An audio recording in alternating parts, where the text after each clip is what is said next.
안녕하십니까. 저는 오늘 서대문 인권포럼 사회를 맡은 서대문구 인권위원회 서정화 부위원장입니다. 반갑습니다. 바쁘신 가운데도 2021년 서대문 인권포럼에 참석해 주신 주민 여러분과 전문가 여러분 그리고 유튜브 시청자 여러분께 진심으로 감사드립니다. 방역수칙 준수를 위해서 불편하시더라도 현장의 포럼 참가자분들은 코와 입이 다 가려지도록 올바르게 마스크를 착용한 상태에서 말씀하여 주시고 행사장 내에서는 식음이 불가함을 말씀드립니다. 양해 부탁드립니다.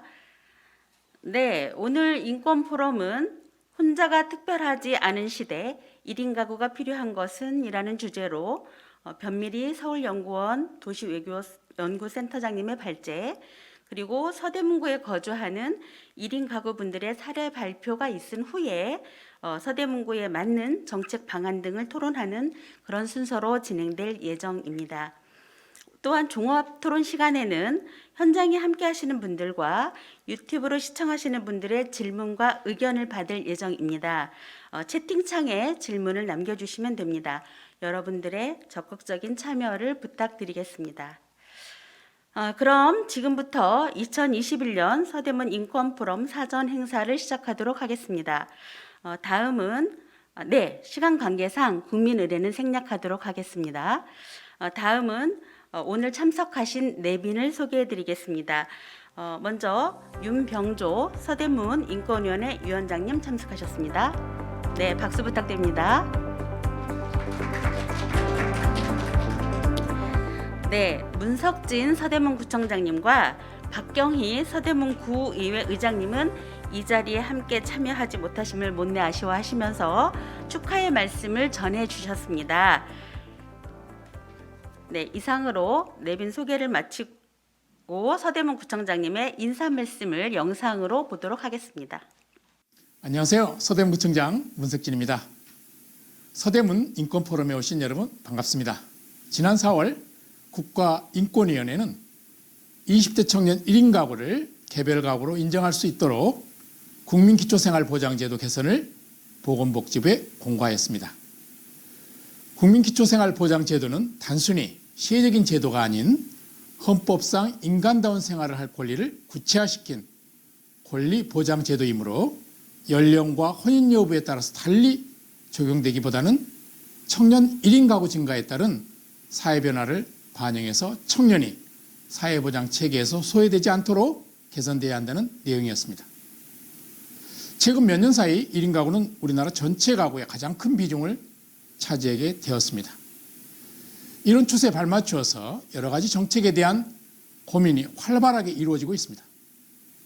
1인 가구 정책은 빠르게 진행되는 인구 사회학적 변화를 그동안 따라가지 못했던 이러한 현실을 개선해야 한다는 문제의식을 바탕으로 기존의 취약계층 중심의 이러한 보장이 아니라 개인의 인간다운 삶 중심의 인권적 접근이 무엇보다 필요하다고 판단이 되어집니다. 이번 2021 서대문 인권포럼에서 논의되는 1인 가구 정책 방향 이러한 부분들이 우리 시대의 패러다임의 변화와 그리고 인권과 관련된 정책 과제에 대해서 중요한 시사점을 줄 것으로 기대됩니다. 바쁘신 가운데에도 발제와 토론 그리고 패널로 참여해 주신 모든 분들께 진심으로 감사드립니다. 서대문 인권 포럼에 참여하시는 여러분 모두 유익하고 보람된 시간 되시기를 바랍니다. 감사합니다. 네, 문석진 서대문 구청장님 말씀 감사합니다. 다음으로 박경희 서대문 구의회 의장님을 영상으로 만나보도록 하시겠습니다.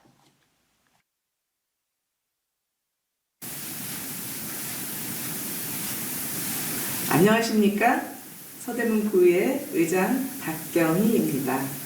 2021 서대문 인권 포럼 개최를 진심으로 축하드리고 온라인 오프라인으로 참석하여 주신 주민 여러분 반갑습니다. 직접 만나 뵙고 인사드려야 하나 영상으로 인사드리게 된 것에 대해 양해 말씀 부탁드립니다. 오늘 인권 포럼 주제가 1인 가구입니다. 통계청 자료에 의하면 서울의 1인 가구 비율이 매년 증가하고 있습니다. 우리 서대문 구도 마찬가지고 2020년 1인 가구 비율이 서울에서 11위로 서울 평균보다도 높습니다. 이렇게 1인 가구가 증가하는 가운데 오늘의 포럼이 1인 가구에 무엇이 필요한지, 어떤 어려운 점이 있는지, 어떤 정책이 필요한지 전문가분들을 모시고 여러분들과 함께 공유할 수 있어서 매우 기쁘게 생각합니다. 기사를 검색해 보니 부모와 따로 사는 청년 1인 가구도 별도 가구로 인정하고 기초생활보장 대상으로 인정해야 한다는 국가인권위 정책 공고가 나오기도 하고 우리 구를 포함하여 중구, 송파구, 대전, 대덕구 등에서는 여성 1인 가구에 안심 홈세트를 지원하는 정책을 시행하고 있습니다. 또 각 자치단체에서 중장년 1인 가구 지원을 위해 다양한 프로그램 등을 운영 지원하고 있었습니다. 오늘의 포럼을 계기로 우리 구에서도 다양한 1인 가구를 위한 여러 가지 정책들이 추진되었으면 하고 우리 구의회에서도 지원할 수 있는 부분을 지원하도록 하겠습니다. 오늘 포럼의 좌장을 맡으신 김용환 교수님, 토론을 해주실 김영재 교수님, 강주연 센터장님, 그리고 발표해 주시는 모든 패널 분들께서는 많은 분들이 공감할 수 있는 포럼이 될 수 있도록 다시 한번 부탁드리고 끝으로 코로나 항상 조심하시고 여러분의 가정의 건강과 행복이 함께 하시기를 바라겠습니다. 감사합니다. 네, 박경희 서대문 구의회 의장님 말씀 감사합니다.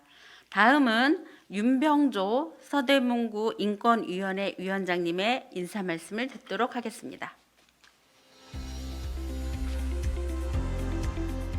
안녕하십니까. 서대문 인권위원회 위원장 윤병조입니다. 오늘 서대문 인권포럼에 오신 여러분들을 진심으로 환영하고 반갑습니다.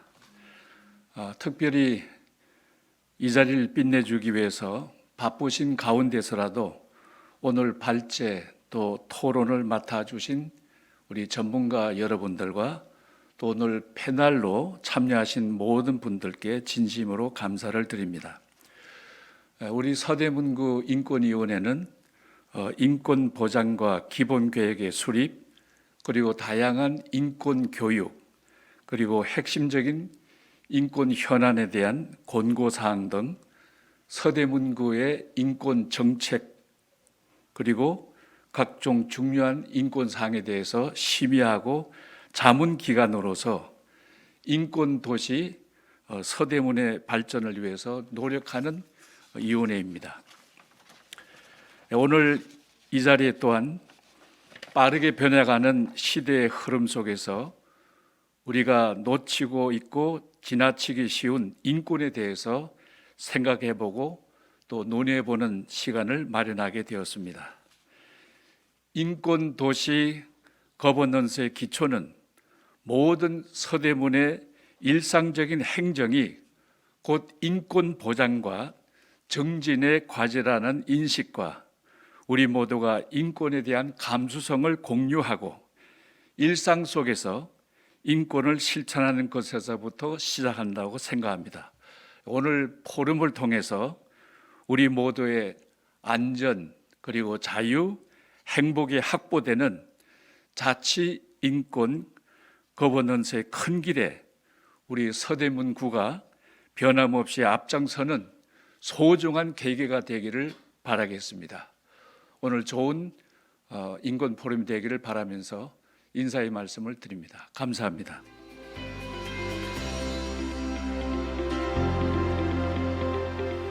네, 바쁘신데 현장에 오셔서 직접 인사 말씀을 해주신 윤병조 위원장님 감사드립니다. 네, 그러면 본격적으로 포럼을 시작하게 될 텐데요. 오늘 포럼의 좌장을 맡아주신 서대문구 인권위원회 위원이시고 한남대학교 철학상담학과 명예교수이신 김용환 위원님께 진행을 넘겨서 본격적으로 포럼을 시작하도록 하겠습니다. 큰 박수 부탁드립니다. 네, 감사합니다. 서대문구 인권위원회 위원인 김용환입니다. 공교롭게도 어제 저녁 아마 MBC와 KBS 메인 뉴스 시간에 1인 가구에 대한 그 보도한 것을 아마 보셨을 거라고 봅니다. 저희가 연초에 그 올해 인권 포럼을 주제를 뭘로 할까라고 하는 논의하다가 오늘의 이 주제를 정하면서 이 주제가 오늘 우리가 직면한 1인 가구 시대에 과연 어떤 정책과 어떤 인권에 대한 어떤 노력들이 필요할까라고 하는 걸 고민해 보자라고 해서 이제 이 주제를 정했습니다. 그래서 준비하는 과정에서 조금 코로나 상황이 좀 나아지면은 좀 풍성하게 해보자. 우리 주민들도 많이 모시고 또 이렇게 좀 풍성하게 축제다운 어떤 포럼을 가져보자라고 하는 생각과 기대를 가지고 시작했는데 불행하게도 최근에 다시 코로나 상황이 악화됨으로 인해서 부득이하게 그 온라인으로 진행을 할 수밖에 없었고요. 오늘 현장에는 발표자와 토론자 몇 분 아주 제한된 인원만 모시고 진행하게 되어서 굉장히 아쉽습니다, 사실은. 그러나 이 제한된 인원이긴 하지만 저희가 코로나 방역 지침을 철저히 준수하고 따르면서 진행을 하도록 그렇게 하겠습니다. 그럼 토론에 앞서 오늘 포럼 참석자들을 간단하게 소개해 드리도록 하겠습니다. 먼저 오늘의 주제의 발표를 맡으신 서울연구원 도시외교연구센터장이신 변미리 센터장님 참석해 주셨습니다. 네, 감사합니다. 네, 지정 토론자로 서울사이버대학 법무행정학과 교수님이신 김영재 선생님 참석해 주셨습니다. 감사합니다. 네, 서대문구에서 현장에서 직접 발로 뛰시면서 주민들과 같이 우리 인권 문제와 관련해서 또는 1인 세대와 관련한 현장의 그 목소리를 듣고 계시는 서대문구 건강가정 다문화가족지원센터장이신 강준 선생님 나오셨습니다. 고맙습니다. 다음으로 이 패널로 참석해 주신 세 분을 소개해 드리겠습니다. 이분들은 직접 1인 가구로 생활하고 계신 분들이고요. 서대문구 주민이십니다. 김누리님 참석하셨습니다. 네, 감사합니다. 또 김승현님 참석하셨습니다. 중장년을 대표해서 이제 이수현님이 오시기로 되어 있었는데 개인 사정으로 인해서 참석은 못하셨지만 일단 패널 발표 시간에는 영상으로 만나 뵙도록 하겠습니다. 자, 이상으로 오늘 발제자, 토론자, 그다음 패널 소개를 마쳤습니다. 모두가 다 이 분야의 전문가이시고 또 현장에서 정책을 수립하고 또 재민 사업을 하시는 행정가 선생님 그리고 실제로 1인 가구로 살고 계시는 세 분의 생생한 목소리를 들을 수 있는 아주 좋은 기회가 됐습니다. 오늘 그 발표 순서를 간단하게 말씀드리면요. 먼저 서울연구원 도시연구센터장 변미리 선생님의 주제 발표가 있고 그 다음에 서대문구에 거주하는 세 분의 1인 가구 선생님들의 말씀을 좀 듣도록 하겠습니다. 그 다음에 이제 지정 토론자로서 두 분의 말씀을 듣고 그 다음에 토론으로 들어가도록 하겠습니다. 유튜브로 이제 시청하시는 선생님들께서도 현재 그 충분하게 그 채팅방을 통해서 의견을 개진해 주시고 질문을 해주시면은 토론 시간에 그걸 정리해서 토론과 질문을 갖는 시간을 갖도록 하겠습니다. 자, 그러면 이제 먼저 발제로 들어가겠습니다. 먼저 주제 발표신 변미리 선생님께서 코로나19 시대 1인 가구 현황과 삶의 질이라는 주제로 대략 15분간 발표를 해주시겠습니다. 부탁합니다. 네, 안녕하세요. 소개받은 서울연구원의 변미리라고 합니다. 이번 서대문구 인권포럼에 기조발제를 맡게 돼서 굉장히 기쁘게 생각을 하고, 앞서 그 좌장 선생님께서 말씀하셨지만 이제 오늘 아침에 한국 사회 1인 가구가 급증하고 있다라고 하는 그러니까 얘기를 하면서 그런데 1인 가구의 삶이라고 하는 것이 다인 가구, 그러니까 둘 이상이 사는 사람들에 비해서 굉장히 열악하다라는 것들이 같이 이제 크게 보도된 걸로 알고 있습니다. 결국 인권이라고 하는 것은 사람들의 어떤 삶의 질, 보편적 삶의 질을 좀 더 낮게 만들려고 하는 여러 노력인 것 같은데, 그런 의미에서 오늘 1인 가구의 제가 말씀드릴 얘기는 1인 가구의 현황과 삶의 질의 관점에서 한국 사회 전체, 그리고 서울시, 그리고 이 서울시에 자리 잡은 서대문구의 어떤 전반적인 상황을 좀 말씀드리고, 1인 가구와 관련한 정책들이 어떤 방향으로 나아갈 때 우리가 좀 더 그러니까 인권적 정책 혹은 어떤 지역사회 인권이 확장되는 그런 노력이 될 수 있는가, 그런 부분을 중심으로 이제 말씀드리도록 하겠습니다. 목차를 보시면 그러니까 인구 변화는 지역사회 변동을 보는 창이다라는 의미인데, 결국은 인구의 문제라고 하는 것은 그 정책의 원인이자 결과일 수 있다라고 하는 측면에서 지역사회가 인구 문제에 대해서 어떤 식으로 대응해야 되는지라고 하는 부분들을 조금 말씀드리면서, 한국 사회가 이제 전반적으로 굉장히 빠른 변화들을 경험하고 있습니다. 그 변화라고 하는 것이 사실은 한국 사회 전체 문제일 뿐만 아니라 실제로 사람들이 살아가고 있는 어떤 지역사회 주민들이 매일 경험하는 그런 문제라고 하는 측면들을 좀 강조를 해드리고, 그러면 1인 가구, 우리 사회에서 1인 가구 문제가 왜 이렇게 부각되고 있는지, 과연 그 변화라고 하는 것들이 어떻게 일어나고 있는지, 혼자 살아가는 사람들은 사실은 다 동질적인 사람들인지, 이제 그런 부분에서, 왜냐하면 우리가 이 문제를 집중할 수밖에 없는 이유는 어떤 정책을 편다라고 했을 때 주민들에게 정말 필요한 정책이 뭘까? 1인 가구 사람들이 그러니까 살아가는 게 거의 동질적이라고 하면 사실 하나의 정책만으로 그 모든 사람들을 커버할 수 있는데, 그렇지 않다라는 것들이 이제 여러 분석에서 나와 있고, 그렇다고 하면 이렇게 다양한 종류의 1인 가구의 사람들의 삶을 공공이 어떤 식으로 이제 보듬어 줄 수 있을 것인가, 이런 부분들을 이제 현황 분석과 더불어서 말씀을 드리면서, 결국은 1인 가구 정책이라고 하는 것은 도시 발전에 있어서 사람들이 더불어 함께 살 수 있는, 그러니까 혼자 산다는 이유만으로 배제되지 않고서 함께 살아갈 수 있는 공동체적인 정책, 공동체를 지향하는 정책, 우리가 그것을 이제 포용 사회라든지 포용 도시라는 맥락에서 말씀을 드리는데, 그런 정책 방향에서 1인 가구 정책들을 어떻게 발전시킬 수 있는지, 이제 그런 부분을 중심으로 좀 말씀을 드리려고 하고 있고요. 그래서 결국은 우리가 처음에 보통 이제 정책을 만들려고 할 때 인구 사회적인 어떤 변화, 한 지역사회에 어떤 변화가 발생했을 때 도대체 이 변화가 왜 발생하는지, 그러면 이 변화라고 하는 것이 각 개인의 삶에게 어느 정도 영향을 미치는지, 이제 이런 것들을 중심으로 저희가 이제 살펴봐야 되는 부분들이 있습니다. 그래서 결국 앞서 제가 모두에서 말씀드린 것처럼 그런 어떤 그 사회 변화의 정책이라는 게 적절하게 조응해야지만 실제로 그 도시 정책이라고 하는 것이 그 효과나 제대로 그러니까 효과를 낼 수 있고 활용될 수 있다. 이제 이런 맥락에서 사실 이제 인구 문제라고 하는 것들을 그러니까 주목할 수밖에 없는 것이고, 좀 전에 말씀드린 것처럼 통계청에서도 2020년 센서스에서 1인 가구와 관련한 어떤 그 질문 문항을 무려 2개나, 사실은 이제 센서스에 한 문항을 포함시킨다는 건 굉장히 큰 의미거든요.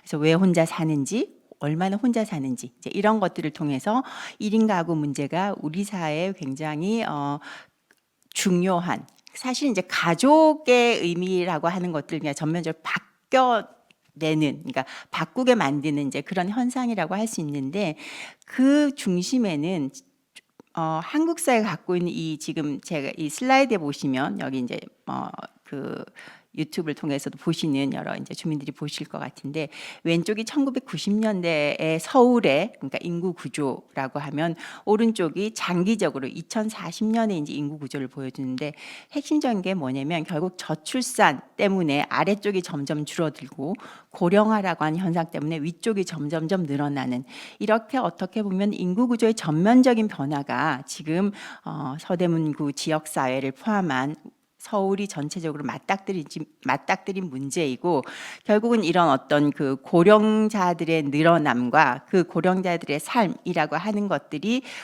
정책적으로 대응해야 되는 부분이다라고 하는 것이 이제 우리가 그것들을 이제 구조적인 변화라고 하는데 그런 구조적인 변화 가운데서 이제 1인 가구의 문제가 더욱 부각된다라고 할 수 있겠습니다.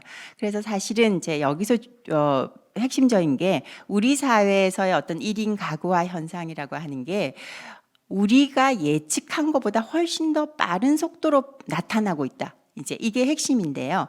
이 슬라이드에서 보시면 이게 2015년 센서스 데이터를 기준으로 해서 2020년, 2045년 혼자 사는 사람들이 얼마나 늘어날 것인가에 대한 예측치를 보면 제일 첫 번째 줄에 보시면 2020년 30.1%가 될 거라고 2019년에 예측을 했어요. 근데 어제 오늘 발표한 그러니까 통계청에서 한국의 1인 가구의 현상을 보면 32%예요. 그러니까 1990년에 10%가 채 안 되던 1인 가구가 통계청이나 서울에서 예측하는 것보다 훨씬 더 빠른 속도로 나타나고 있다. 그렇기 때문에 사실 정책이라고 하는 것은 이런 어떤 사회의 빠른 변화에 잘 준비되어 있지 못한 상황입니다. 그래서 그런 의미에서 어떻게 보면 그 1인 가구 문제에 정책이 좀 더 적극적으로 대응해야 될 필요가 있다라고 하는 부분들을 이제 말씀드릴 수 있을 것 같고요. 우리나라 인구가 그러하듯이 혼자 사는 사람들 역시 양적으로 보면 수도권에 집중되어 있는 상황이고요. 그래서 수도권의 1인 가구는 상대적으로 전국의 1인 가구에 비해서 조금은 젊은 형태의 이제 1인 가구가 살고 있는 상황인데 서울에 이제 혼자 사는 사람들을 보면 지난 30년간 제가 이제 계속 강조하는 것처럼 4배 이상 우리가 이제 400% 정도라고 하는데 그렇게 증가하고 있고 예측치로 보면 한 33.4%까지 증가할 거라고 하는데 제가 조금 전에 말씀드린 것처럼 이 예측보다 훨씬 더 빠르게 증가할 수 있겠다라는 그러니까 어떤 불안감이라기보다는 아무튼 그러니까 다른 형태의 어떤 변화라고 하는 것이 이제 나타나고 있고 더욱이 우리 사회 변화 중에서 핵심적인 게 2047년 한 지금 앞으로 한 30년도 채 안 남은 기간 동안에 혼자 살거나 둘이 사는 우리가 이제 그걸 1, 2인 가구 혹은 그러니까 뭐 소규모 가구라고도 부르기도 하고 하는데 그 사람들이 72%까지 증가한다는 겁니다. 이건 이제 이런 현상을 저희가 이제 축소 사회화 현상이라고 하는데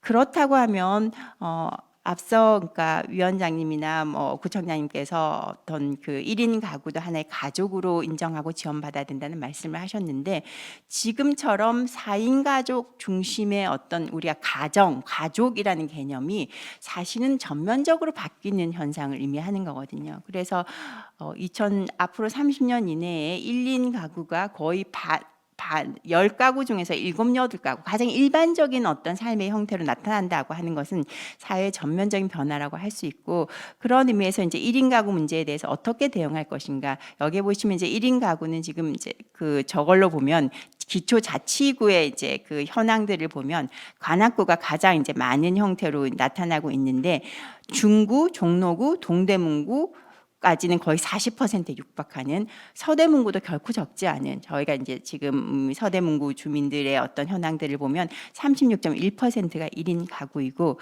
그런데 관악구에 사는 1인 가구와 중구나 종로구에 사는 1인 가구와 사실은 서대문구에 사는 1인 가구는 조금씩 다르다. 이제 이런 부분들을 조금 이제 뒤에 말씀드리려고 하고 있고 그다음에 핵심적인 건 상대적으로 서울에 사는 1인 가구들이 젊긴 하지만 그 고령화 현상과 더불어서 1인 가구 자체도 점점 고령화되는 현상을 보인다라고 하는 것이 이제 우리가 주목해야 될 점이고 그다음에 1인 가구의 어떤 성별 분포를 보면 서울엔 여성 1인 가구가 조금 더 살고 있지만 그렇게 급격한 차이는 없다. 그런데 이게 이제 지방으로 내려가면, 그러니까 여성 1인 가구의 비중이 훨씬 더 늘어나는, 이제 특히 이제 농촌적 특성을 가지는 그런 지역에서는 그런 현상들이 많이 나타나는데, 그런 어떤 현황들을 볼 수 있고, 여성 1인 가구의 비율이 높은 그 기초자치구도 보면 관악구 정도이고, 마포구 역시 여성 1인 가구의 비율이 그러니까 높게 나타나는 현상들을 저희가 이 그래프에서 볼 수 있고요. 고령화 현상이라는 건 이제 어떻게 보면 서울이나 여러 기초자치단체에서 그러니까 경험하는 어떤 일종의 이제 상수처럼 되어 있는데, 더욱이 이제 고령자 1인 가구 역시 전체 그 비율을 보면은 굉장히 그러니까 늘어나고 있는 현상들을 우리가 알 수 있습니다. 다른 한편으로 저희가 또 주목하는 것 중에 하나가 중장년 1인 가구, 중장년 1인 가구 40세에서 59세 사이의 1인 가구 역시 전체 한 아직 30%는 못 되는 비율이지만 이제 그 26% 정도의 비율로 지금 자리 잡고 있고, 남성이 여성보다 10% 이상 많게 되는 이제 이런 현상이다. 중장년 1인 가구의 어떤 주목한 이유 중에 하나는 사실은 이들이 고령화 시대에 훨씬 더 오래 혼자 살 가능성이 높다라고 하는 그 현상들을 이제 그 중장년 1인 가구의 현황들이 이제 보여준다고 할 수 있겠습니다. 이제 이 그래프는 중장년 1인 가구의 분포 정도, 많이 분포되는 정도를 이제 보여주고 있는데, 더욱이 1인 가구 현상에서 우리가 이걸 이제 인권적으로 접근한다고 했을 때 1인 가구는 혼자서 잘 사는 사람들이 아니야라고 이제 많은 질문들을 하는데, 물론 그런 1인 가구, 자기가 자기의 가치에 의해서 선택된 1인 가구, 선택한 1인 가구의 삶이라는 것은 분명히 존재합니다. 그럼에도 불구하고 혼자 살아갈 수밖에 없는, 우리가 이제 그걸 이렇게 비자발적 1인 가구라고 하는데, 그런 사람들이 점점 많다고 하면 공공이 어떤 형태로든 지원을 해야 된다라고 하는 것이 이제 1인 가구 문제의 핵심이라고 할 수 있겠습니다. 그래서 이제 사실은 이제 그렇다고 하면 1인 가구가 이제 하나의 어떤 1인 가구냐, 아니면 어떻게 살아가는가, 이제 이런 부분들에 대한 어떤 분석도 해야 되고, 1인 가구가 어려움, 혼자 사는 삶으로서의 어려운 점이 뭘까라고 하는 부분들을 우리가 조금 더 이제 주목해서 볼 필요가 있는데, 이 그래프는 예측하다시피 1인 가구라고 하는 것은 어떤 위급한 상황에서는 굉장히 힘들다, 응급 상황에서는 혼자 살기 때문에 힘들다라고 하는 부분들이 나타나고, 다른 한편으로 젊은 친구들하고 그다음에 고령자들이 우리의 가장 기본적인 어떤 그 생활인 밥을 먹는 것 자체도 힘들다라는 조사 결과도 저희가 이제 조사 결과를 저희가 확인할 수가 있었는데, 이런 것들을 보면서 1인 가구의 삶이라고 하는 것이 그렇게 자유로운 게 아니라 일상을 살아나가기 굉장히 녹록지 않구나라는 부분들을 이제 몇 가지 데이터를 통해서 확인할 수가 있는데, 그 가장 기본적인 것은 소득에 있어서 1인 가구와 오른쪽이 이제 다인 가구를 비교한 그래프들인데, 1인 가구의 거의 50%에 이르는 사람들이 200만 원 미만 소득 가구입니다. 근데 그 비율이 다인 가구 같은 경우는 10%가 채 안 되는 비율이거든요. 그러니까 어떻게 보면 상대적 빈곤 혹은 절대적 빈곤이라는 것에 이제 지금 상황에 놓여져 있다. 1인 가구는 이제 그런 부분들을 이런 부분들 저희가 확인할 수 있고요. 그다음에 여러 가지 이제 부채와 관련한 문제들도, 그러니까 경제적 상황에 대한 부채와 관련한 문제들도 보면 1인 가구가 닥치고 있는 여러 가지 이제 어려운 점들이 저희가 이제 확인할 수가 있고요. 조금 종합적으로 보면 사실은 이제 결국은 우리가 삶의 질을 높인다고 하는 것이 보다 낮게, 보다 행복하게 살 수 있는 여러 가지 조건들을 만들어주는 것이라고 하는데, 1인 가구와 다인 가구의 우리가 주관적 행복감이라고 하는 삶의 질을 그러니까 표현하는 하나의 지표인데, 그걸 비교해 보면 1인 가구는 다인 가구에 비해서 1점 이상, 10점 만점에 이제 1점 이상 낮은 것을 알 수 있고, 특히나 사회적 지원망이라고 하는 이 부분에 있어서 1인 가구가 다인 가구보다 여러 가지 측면에서 지원망이 약화되어 있다라고 하는 것이 사실 1인 가구의 현황이라고 할 수 있겠습니다.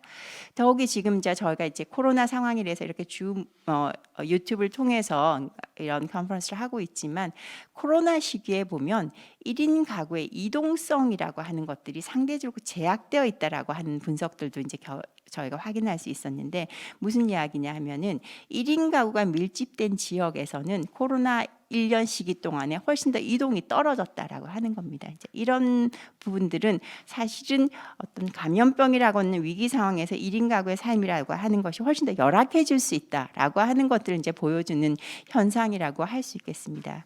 그렇다고 하면 제가 지금 1인 가구 현황에 대한 어떤 전반적인 말씀을 드렸는데 결국은 비자발적으로 1인 가구가 될 수밖에 없었던 상황이라는 것들이 분명히 존재하고 있고 객관적으로 고립의 문제나 빈곤의 문제가 여러 데이터에서 확인되어진다고 하면 1인 가구의 삶의 질을 제고하기 위해서 우리가 이제 어떤 정책들을 조금 더 만들어내고 그들의 삶을 이제 어떤 지원해 줄 수 있는 것인가에 대한 고민을 할 수밖에 없는데 모두에 말씀드린 것처럼 혼자 사는 사람들의 삶이라고 하는 것이 사실은 굉장히 다양한 유형들이 있다. 여기 이제 왼쪽의 그래프가 서울에 사는 1인 가구의 삶의 어떤 다양성을 보여주고 있는데 젊은 친구들의 1인 가구의 삶, 우리가 이제 그러니까 30대 중심의 노마딕 싱글이라고 이제 제가 명명을 했는데 그런 1인 가구의 삶이라든지 아니면 불안한 독신자 그룹, 중장년의 1인 가구, 그다음에 실버 싱글, 고령자 1인 가구, 그다음에 사실 골드 싱글, 화이트 싱글이라고 하는 그러니까 어떤 가치관에 의해서 스스로 선택한 1인 가구들도 존재하고 있고 그렇지 않은 내가 탈 1인 가구가 되고 싶지만 그렇지 못한 상황에 있는 1인 가구들도 존재하는 우리가 이걸 이제 그 다양한 1인 가구들이 이제 공존하고 있는 상황이라고 하면 서울시에서는 기본적으로 그런 어떤 다양한 1인 가구의 삶을 지원하기 위한 1인 가구 기본 계획이라고 하는 것들을 이제 만들어내고 그것의 핵심이 결국은 어떤 사회적으로 공동체가 같이 안고 나가는 문제이다. 1인 가구의 삶이라고 하는 것이. 왜냐하면 우리가 인생의 전체적으로 보면 누군가는 일정 시기 동안 1인 가구로 살아갈 수밖에 없는 상황입니다. 그렇다고 하면 1인 가구의 삶이라고 하는 것들을 보듬어내기 위해서 사실은 여러 다양한 국가나 도시에서 이런 노력들을 하고 있는데 결국 서대문구에서도 1인 가구와 삶을 이제 어떤 그 보완하고 그러니까 지원하기 위해서는 기본적으로 도시가 그러니까 인권적 차원에서의 어떤 포용 사회를 지향해야 된다라고 하는 그 대원칙 하에 어떻게 보면 1인 가구의 지원이라고 하는 것은 다음 단계로 이행하기 위한 일종의 어떤 그 윤활유를 공급해주는 그런 역할을 할 수 있어야 되고 맞춤형 정책이라고 하는 사실 이제 동질적인 사람이 아니라 다양한 1인 가구들이 공존하고 있기 때문에 그들의 맞는 지원 정책들을 조금 더 개발할 필요가 있다라는 말씀을 마지막으로 발표를 마치도록 하겠습니다. 감사합니다. 네, 감사합니다. 그 한스 요나스라고 하는 그 환경윤리학자가 있는데요. 그분의 용어 중에 그 공포의 발견술이라고 하는 용어가 있어요. 그거는 미래에 대한 어떤 그 고려를 통해서 현재의 어떤 정책을 결정해야 한다 또는 현재적 어떤 삶의 행동 방식을 결정해야 된다는 얘기인데 이게 무슨 말이냐면은 미래 사회 닥쳐올 미래 사회의 암울한 어떤 상황, 여건 이런 것들을 지금 고려하지 않으면은 지금 저희들이 하는 정책, 행동, 뭐 사고 방식 이런 것들이 실패할 가능성이 많습니다. 그래서 오늘 변 선생님이 이게 보여주신 데이터를 보니까 미래 사회의 어떤 어두운 면 또는 현실의 어떤 아주 직접적이고 적나라한 우리의 현재의 모습뿐만 아니라 앞으로 20년, 30년 뒤에 한국 사회가 방치됐을 경우에 어떤 상황이 될 건가라고 하는 것을 데이터로 저희에게 보여주셨어요. 이걸 보면서 한편으로 굉장히 그 두려움마저 느낍니다. 이런 공포감이 지금 바로 여기서 우리는 어떤 방식의 적절한 정책과 또는 프로그램과 어떤 그 예산 지원과 이런 것들을 결정해야 할 시점에서 그 미래의 공포를 막기 위한, 그걸 피하기 위한 구체적인 어떤 대안들이 마련돼야 된다고 보거든요. 그래서 오늘 우리의 이 포럼이 조금 더 장기적으로 각 지자체선, 정부선 어떤 미래 그 1인 가구에 대한 어떤 정책을 수립할 때 좋은 하나의 지침서 또는 안내서가 될 거라고 봅니다. 지난 몇 년 동안 이제 가족 개념이 많이 바뀌었어요. 옛날에 혈연 중심의 가족 개념에서 지금은 꼭 굳이 혈연 관계가 아니어도 가족을 이루는 여러 가지 형태의 가족들이 있는 것처럼 종래에 거의 잘 주목되지 않았던 1인 가구에 대한 어떤 그 정확한 진단과 원인 분석과 그에 대한 해법을 찾는 노력들이 이제 늦지는 않았지만 이제부터라도 좀 해서 조금 미래 사회가 1인 가구들에게 또는 사회 전체가 좀 더 행복한 사회로 가기 위한 아마 첫걸음들을 내디딜 때가 됐다고 봅니다. 어떤 아주 그 흥미로운 발제를 해주셔서 고맙습니다. 자, 이제 그러면은 그 현실 속에서 1인 가구로 살아계시는 우리 서대문 주민 세 분을 모시고 그분들의 어떤 생생한 증언과 또 현실과 또 어떤 바람 이런 것들을 같이 들어보는 시간을 갖도록 하겠습니다. 먼저 여성 1인 가구로 좀 살아오고 계시는 김누리님의 발제를 먼저 듣도록 하겠습니다. 부탁합니다. 네, 안녕하세요. 저는 1인 가구 7년차 김누리입니다. 오늘 저는 4가지 키워드로 제가 1인 가구로 살면서 필요했던 것들을 말씀드리고자 합니다. 첫째, 수리의 지혜입니다. 제가 겪었던 2가지 예를 들어서 말씀을 드려보려고 합니다. 얼마 전에 전 주말에 갑자기 변기에 물이 안 내려가는 거예요. 그래서 정말 아찔하죠?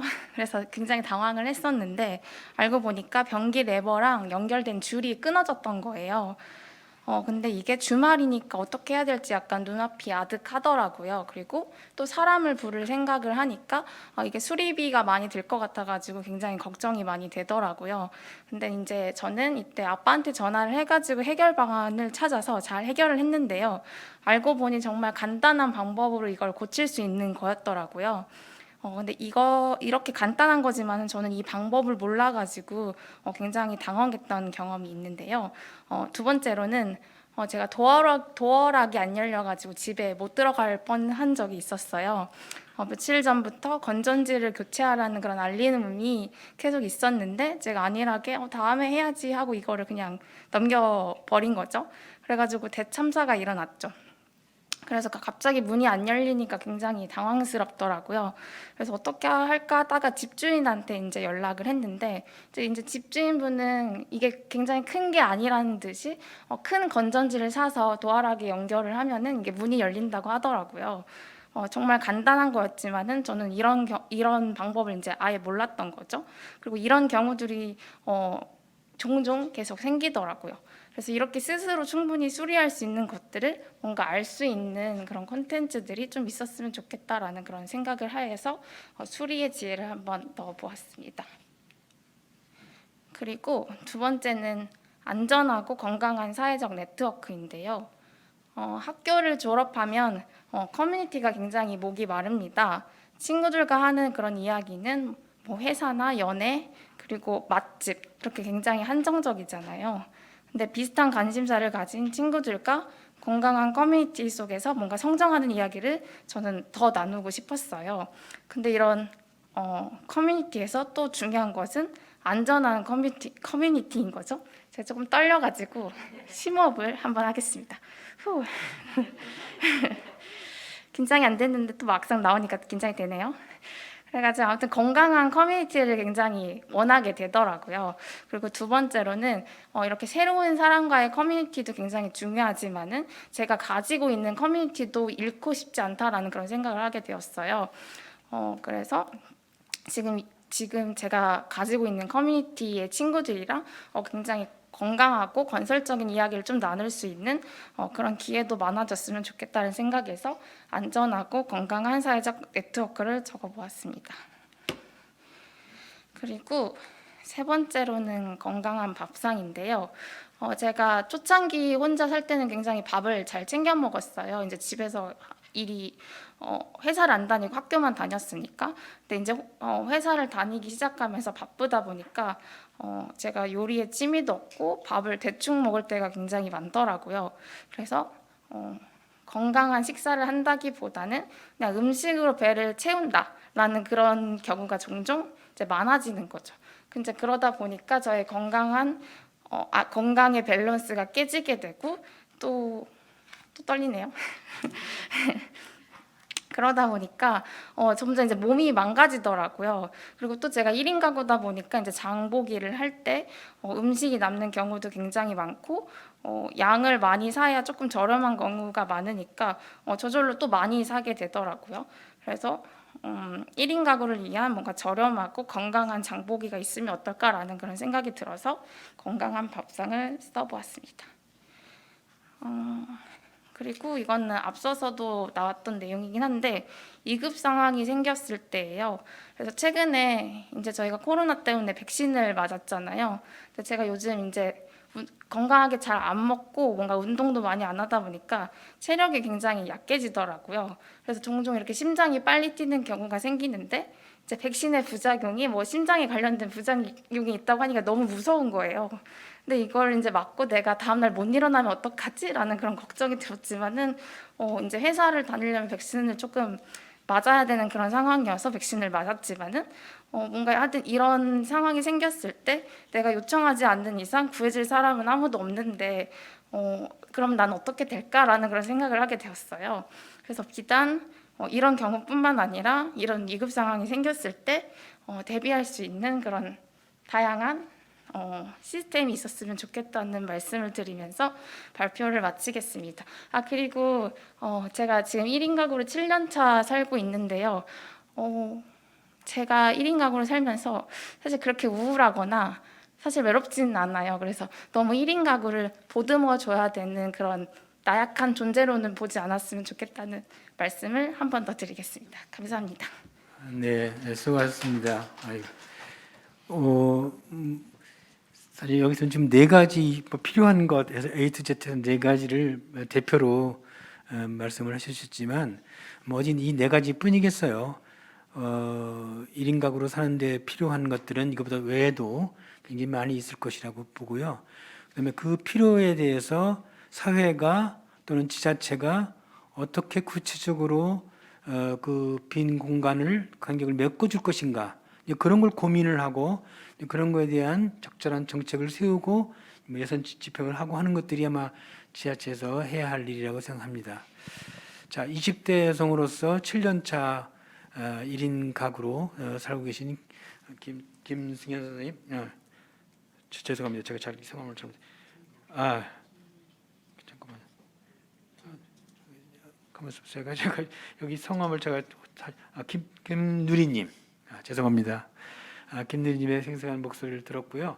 이어서 또 20대 청년을 대표해서 이 김승현님의 또 발제를 들어보도록 하겠습니다. 김승현님 부탁합니다.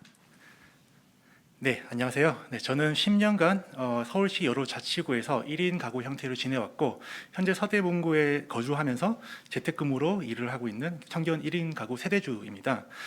네, 청년들의 1인 가구 구성 계기는 크게 첫 번째로 학업의 이유, 둘째로 취업 관련 요인이라고 볼 수 있는데요. 그리고 기타 사회 문화 지리적 여건에 의한 기회 요소에 의해서 1인 가구를 형성하게 된다고 알고 있습니다. 이들의 다수는 임시 가구 형태로서의 구성을 시작으로 해서 점점 고정적인 가구 형태로 지역사회에 정착하고 있습니다. 저 역시 학업을 이유로 타지로부터 서울로 정착하여 1인 가구로 시작하여서 취업과 창업의 과정을 거쳐 현재 서대문구에 거주하게 된 케이스입니다. 현재 청년 1인 가구를 구성하는 데 있어 가장 중요하게 고려되는 상황은 바로 주거 문제입니다. 대부분 학생 혹은 사회 초년생인 1인 가구들은 그들이 가진 자원을 고려했을 때 주거의 위치, 환경, 공간에 대한 선택권이 상당히 제한적입니다. 또한 활발한 사회활동과 더불어 사회적 이동이 가장 많은 연령층으로서 현재의 거주 형태가 고정적이기보다는 임시적이며 유동적인 경우가 많습니다. 이에 청년 1인 가구들은 보다 나은 주거 형태로 나아가고자 하지만 개인의 노력으로는 각자가 추구하는 형태의 주거 환경을 형성하기에는 부족함이 많은 현실입니다.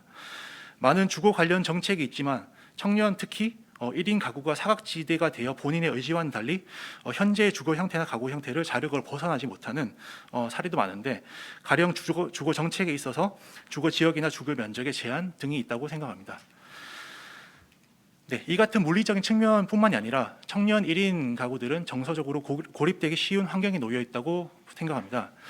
이웃사촌이 옛말이 되어버린 현재 가족과 타인과의 교류가 줄어들었고 특히 코로나19로 인한 사회적 관계의 단절과 주거 공간 위주의 생활은 청년 1인 가구에게는 정서적 위기의 상황이라고 해도 과언이 아니라 보고 있습니다. 현재 원격 수업과 재택근무가 보편화되어 포스트 코로나 시대에도 이러한 부분들이 상당수 유지될 것으로 예상되는 바 정서적 건강 관리를 위한 실질적 활동들이 절실한 상황이라 생각합니다. 신체적 건강과 건강한 식생활 유지를 위한 방안 또한 청년 1인 가구들의 일상적 고민이기도 합니다. 제한된 자원과 정보 그리고 활동 범위를 가진 1인 가구의 특성상 건강한 일상을 유지하기 위한 방안들은 매일의 고민거리이기도 합니다. 그래서 주거 공간뿐만 아니라 지회 사회와의 유대감과 소속감을 형성할 수 있는 사회적 공간이 더욱 필요한 시기라고 생각합니다. 그를 위해 지역 사회와 개인 간 교류도 중요하다고 생각합니다. 1인 가구를 위한 지역 내 네트워크와 유의 공간, 그리고 활용 가능한 자원과 정책, 문화 콘텐츠 등 지역이 가진 특성과 역량을 알지 못하고 단순히 기능적 의미로서 지역 사회를 인식하고 있는 경우가 많다고 봅니다. 거주하고 있는 지역 사회의 다양한 기반 시설, 콘텐츠, 청년 및 1인 가구 정책과 지역 관련 정보를 인지하고 보다 활발히 활용할 수 있는 기반이 마련된다면 청년 1인 가구들의 부족한 정보와 네트워크를 보완하고 보다 발전적인 지역사회 커뮤니티와 소속감 형성에 큰 도움이 될 것이라고 생각합니다. 청년 1인 가구의 특성상 지역 사회 내에서 개개인 간의 교류에 대한 니즈를 가진 청년들이 많다고 여겨지는데 청년 1인 가구 간 교류의 매개체를 통해 건강한 1인 가구 커뮤니티를 형성하고 나아가 지역 문화를 만들어 나갈 수 있다고 생각합니다. 이는 새로운 자원의 투입이 아닌 기존 청년 1인 가구들의 네트워크 형성과 또 그의 활용으로서 가능하다고 저는 보고 있습니다. 그래서 저는 서대문 구청 및 산하기관의 1인 가구 정책의 지원에 감사드리면서 또 보다 발전적이고 또 참여 중심적인 1인 가구 정책 수립의 계기가 되었으면 좋겠다고 생각하며 본 발제를 마무리 드립니다. 감사합니다. 네, 감사합니다. 어제 방송된 뉴스 시간에 방송된 1인 가구 문제에서 보도한 거에 하면은 1인 가구 세대에게 가장 필요한 것이 무엇이냐라는 질문에 약 50%가 주거 문제를 지적을 했어요. 지금 오늘 발표해 주신 김승현님의 발표에도 이 주거 문제와 정서적 안정 이 문제를 아주 강하게 필요하다는 걸 역설을 하셨는데요. 청년들이 보다 안전하고 또 소위 최소한의 존엄성을 유지할 수 있는 그런 주거 환경을 마련하는데 본인들의 노력에만 맡길 게 아니라 어떤 정부나 지자체에서 일정한 현실적인 어떤 지원을 해주는 것이 아마 가장 중요한 일 중에 하나가 아닌가 이렇게 생각됩니다. 하여튼 발표 감사합니다.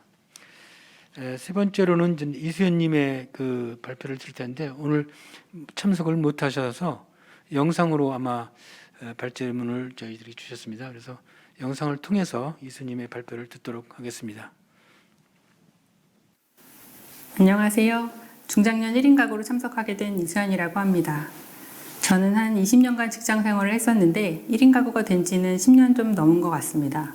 직장 생활을 하는 동안은 사실 바쁘다 보니 1인 가구였어도 대부분의 시간을 회사에서 보내고 혼자 있는 시간은 퇴근 후나 주말뿐이었어서 외롭다는 생각은 안 들었었어요. 오히려 집에 있을 때가 편하고 쉴 수 있는 시간이었죠. 그러다 재작년에 번아웃으로 회사를 그만두었고 지금은 여유로운 백수 생활을 즐기고 있습니다. 지금도 혼자 사는 것은 자유롭고 좋은데 간혹 불편한 시선이 있을 때가 있습니다.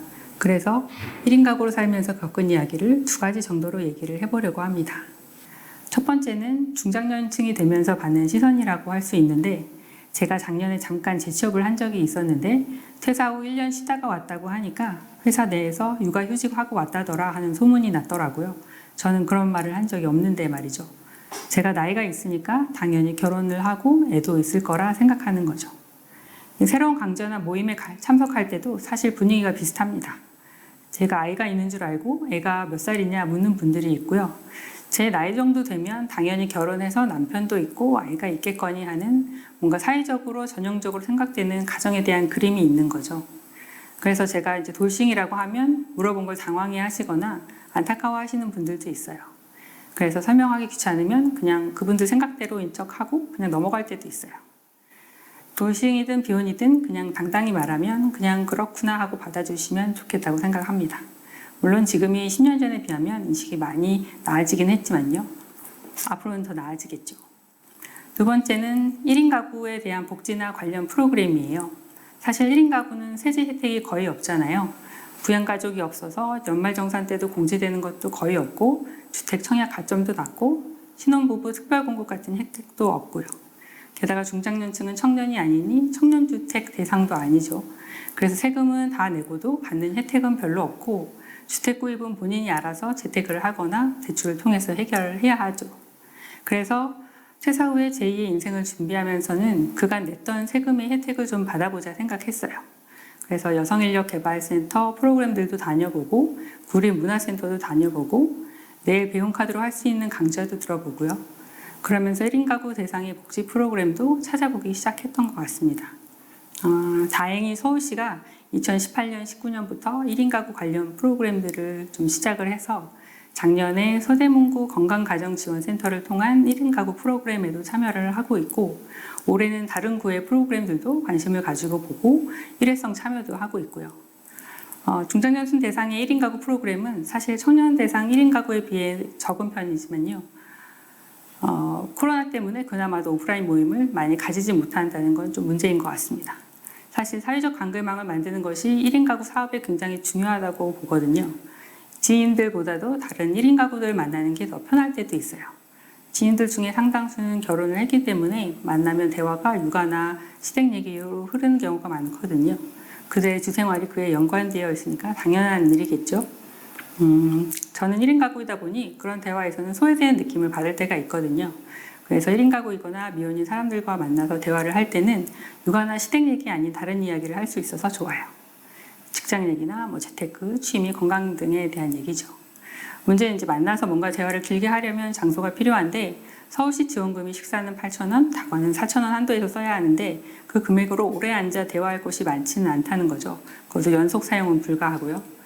대화비를 내고 장소를 따로 대여해야 하는 그런 생각도 들더라고요. 그래서 이런 한도나 제약이 좀 줄었으면 좋겠다는 생각은 듭니다. 말씀드리려던 두 가지는 다 얘기를 한 것 같습니다. 마지막으로 좀 더 젊은 1인 가구들께 도움이 되고자 말씀을 좀 드리자면 여성분들은 혼자 살 때 안전이 중요합니다. 주거는 꼭 안전한 환경에 마련하시길 바라고 제가 1인 가구로서 오래 살아보니까 가장 중요한 것 중에 하나는 경제력인 것 같아요. 중장년이 되면 직장을 그만둘 때가 오거든요. 1인 가구이다 보니 직장을 그만두고도 혼자 알아서 먹고 살아야 할 때가 옵니다. 그래서 그때를 대비하셔서 젊으실 때부터 노후 준비를 잘 하시기 바라겠습니다. 저는 이만 마치도록 하겠습니다. 감사합니다. 네, 감사합니다. 아주 생생하게 중년으로서 살아가시면서 겪어야 하는 1인 가구로서의 어떤 고충 또는 어떤 필요성 이런 것들에 대해서 필요한 것들이 뭔지에 대해서 잘 말씀해 주셨습니다. 자, 이제 이상으로 우리가 주 발제자와 그 패널들의 그 발표를 들었고요.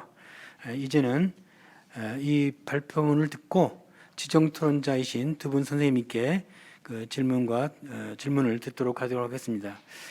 먼저 서울사이버대학교 법무행정학 교수님인 김영재 선생님의 서대문구 1인 가구 관련 정책 방향이라는 주제로 발제를 듣도록 하겠습니다. 부탁합니다. 네, 안녕하십니까. 서대문구 1인 가구 관련 정책 방향을 말씀드릴 김영재입니다. 세 분께서 굉장히 실질적이고 현실적인 얘기를 해주셔가지고 제가 오히려 더 1인 가구에 대해서 배워야 할 부분이 많은 거 아닌가 이런 생각이 들었습니다. 간단하게 그 정책 방향에 대해서 말씀드리겠습니다. 그 서대문구의 1인 가구 수는 약 57,687명 2020년 기준이고요. 서대문구 가구 수의 37.7%를 차지하고 있습니다. 그 중에서 서대문구가 아무래도 그 대학 그리고 대학가를 중심으로 그 사시는 분들이 많기 때문에 20대가 가장 많았고 그리고 30대 그리고 70대 이상의 1인 가구 수를 보여주고 있습니다. 현재 중앙부처의 1인 가구 정책 방향은 실태 조사를 강화하고 상세하게 분석을 해야 된다는 데 초점이 맞춰져 있고 그리고 서울시청을 중심으로 1인 가구에 대한 그 지원을 지금 하고 있는 상황입니다. 외로움이나 우울감 그리고 고립감 등이 뭐 자살이라든가 고독사로 연결되지 않도록 하는 게 뭐 정부의 어떤 그 굉장히 큰 고민거리 중에 하나고, 이거를 방지하고자 뭐 여러 가지 네트워크라든가 교육 등을 하고 있는데 아직까지 그게 소기의 성과로 나오기에는 시간이 좀 걸린다는 점, 그걸 말씀드리고 싶습니다. 자, 그리고 기업 같은 경우는 이미 1인 가구에 관련된 제품이나 서비스를 발빠르게 출시를 한 상태고, 이번에 코로나 관련해 가지고 지금 약 2년째 그 1인 가구일 수밖에 없는 그런 환경이 조성되어 있기 때문에 기업 영역 그리고 시장 영역에서는 코로나 장기화 그리고 비대면 상황에 맞게 개인화된 서비스, 개별화된 서비스를 어떻게 하면 잘할 수 있을지 노력하는 그런 모습을 보여주고 있습니다. 아마도 이 영상을 보시는 분들께서 이미 1인 가구에 관련된 그런 서비스를 이용하시는 분이 적지 않을 거라고 생각을 합니다. 정부는 고립하고 그리고 빈곤 문제가 1인 가구에서 심각한 것이라고 이제 생각을 하는데, 그 이야기가 뭐 맞는 부분도 있고 아직까지는 알 수 없는 부분도 있습니다. 그러니까 청년층과 장년층의 어떤 외로움 같은 경우는 뭐 중년과 노년으로 이어질 가능성이 높기 때문에 대책이 필요하다는 게 현재 정부의 방침이긴 한데, 이게 워낙 일단 1인 가구의 인원이 많고 그 가구가 전국적으로 분포되다 보니까 이걸 일괄적으로 대책을 세우기는 사실 쉽지는 않습니다. 그리고 인구 구조의 변화로 1인 가구에 대한 어떤 인식이 달라지고 원인 분석 등을 논의할 기회가 많아져야 한다. 그리고 중장기적으로 정책 방향을 설정하는데 현장의 말씀을 많이 들어야 한다라고 이제 설명할 수 있겠습니다. 자, 현재 1인 가구 관련 조례는 전국적으로 총 89건인데 이걸 조사했을 때보다 한 10건에서 15건 정도가 더 많이 늘은 것으로 생각을 합니다.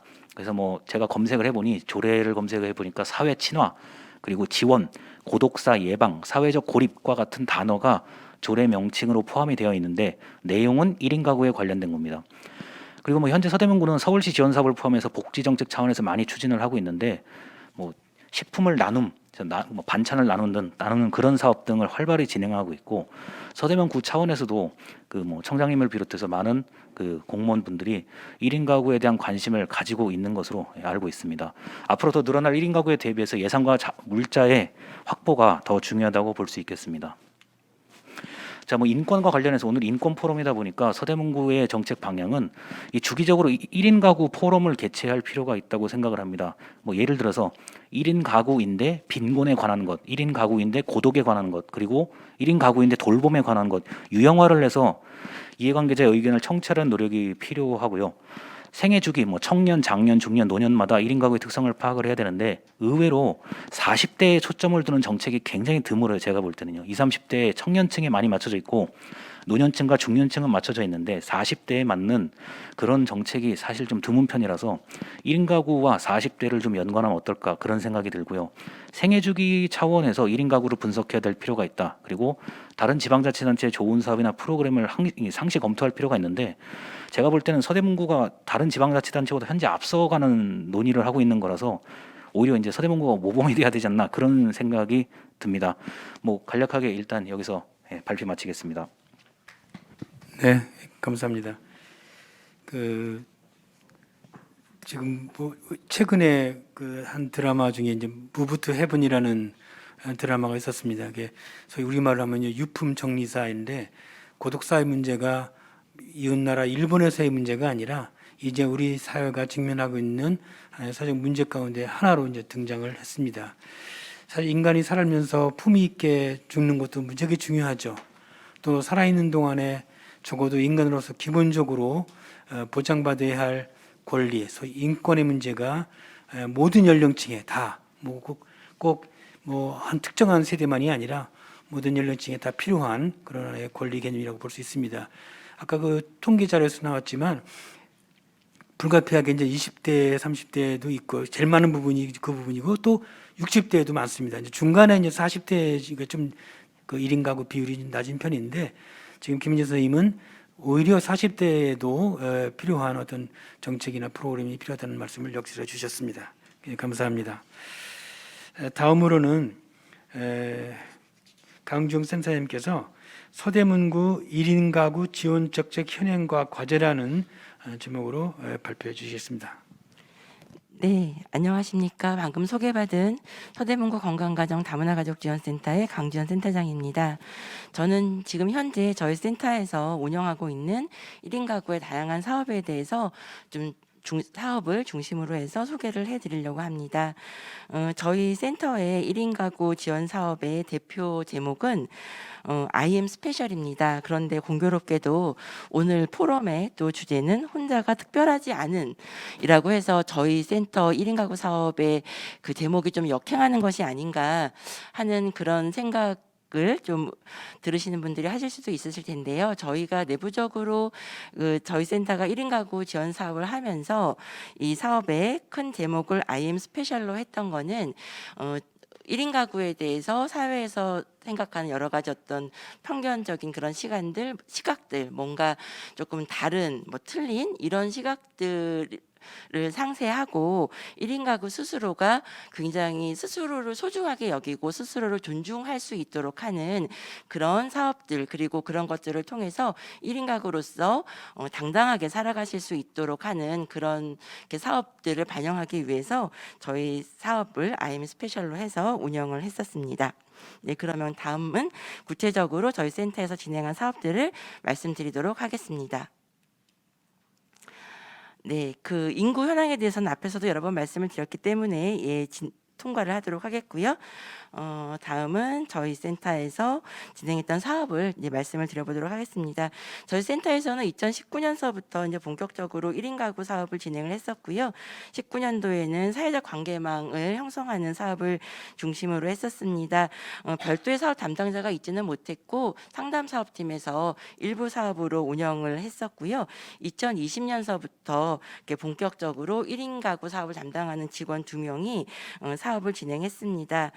크게는 자치구 맞춤형 프로그램이라 그래서 저희 서대문구 특성에 맞는 그런 프로그램과 서울시가 공통으로 운영을 하도록 하는 프로그램으로 나누어서 진행을 했었습니다.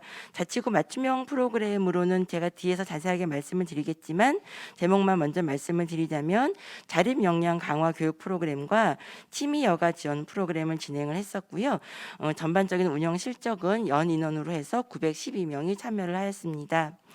2021년에는 사업을 좀 더 확대해서 앞서 말씀드렸던 사업 이외에 소통과 정서를 지원하는 프로그램을 조금 더 확대해서 운영을 했었고요. 그 이외에 사회적 관계망 사업으로 해서 자조 모임을 조금 더 확대해서 운영을 했었습니다. 그리고 여전히 서울시 공통 프로그램으로는 그 원가족과의 관계 향상 프로그램이라든가 하는 이런 부분들의 프로그램이 운영이 되었습니다. 다음은 저희 1인 가구 지원 사업 앞서 말씀드렸던 그 소제목별로 해서 말씀을 드려보도록 하겠습니다. 먼저 자립 역량 강화 교육입니다. 제목이 처음에는 어서 혼자는 처음이지 건강 가득 영양 가득 복세 편살 이런 제목으로 해서 저희가 사업을 진행을 했는데요. 앞서 그 실제 사례에서 그 패널께서 말씀해 주신 것처럼 청년들 대상으로 해서 간단한 스스로 집을 고칠 수 있도록 하는 그런 교육과 그 청년들이 스스로 집을 얻을 때 다양한 부동산 정보라든가 이런 것들 이렇게 꼭 본인이 이렇게 잘 챙겨야 되는 이런 부분들에 대한 그런 교육들을 저희가 진행을 해드렸습니다. 그리고 1인 가구가 가장 어려워하는 그 1인 가구의 밥상 문제에 대해서 저희가 도움을 드리기 위해서 중장년들을 대상으로 해서 그 건강식을 같이 만들어 먹고 하는 그런 프로그램들 진행을 했었고 또 스스로 건강을 챙길 수 있는 운동 교육 프로그램 진행을 했었습니다. 그리고 복세 편살이라는 것이 제목이 굉장히 좀 인상적인데요. 복잡한 세상 편하게 살자가 이 풀네임입니다. 그래서 그 저희 센터 직원의 2명이 직접 그 서대문구를 곳곳이 돌아다니면서 1인 가구에게 유용한 정보들을 동영상으로 만들어서 저희 센터 유튜브에 올렸는데요. 올린 유튜브 내용들을 조금 제목만 말씀을 드리자면 채소 관리는 좀 어떻게 해야 되는지, 그리고 서대문구 안에 있는 그 1인 가구가 좀 가서 이렇게 편하게 책도 보면서 쉴 수 있는 그런 동네 책방도 저희가 소개를 해드렸고요. 또 분리수거를 어떻게 하면 잘할 수 있는지에 대한 그런 내용들, 그리고 1인 가구면 꼭 필요한 그런 필수템들에 대해서 내가 직접 산 그런 필수템들을 소개하는 그런 동영상도 저희가 제작을 해서 올려드렸습니다.